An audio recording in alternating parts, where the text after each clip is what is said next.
So you're hearing noises in your attic and you're wondering what's going on. Hi, my name is James with Animals in the Attic.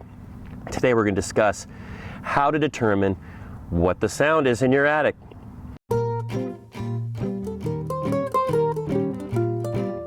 Let's start off with those diurnal animals, those folks that are moving around during the day and hunkered down at night. Typically, squirrels, for example, you'll hear early in the morning when you're rising for breakfast, and you'll hear in the evening when you're sitting down for dinner. Why is that? Because in the mornings, they're going out to forage for food. In the evenings, they're coming back and returning to their nests. Sometimes you will hear them during the middle of the day if there's babies involved and they need to return a food supply to them. Now let's talk about those nocturnal animals, or those ones who are most active at night and sleep during the day.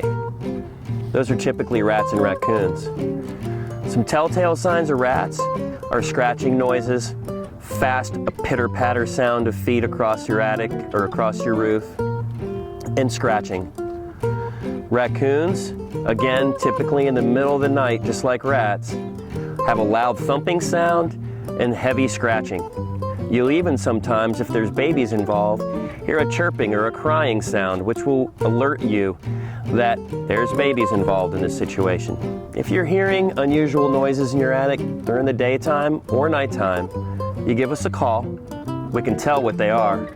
We'll get them out and we'll keep them out, guaranteed.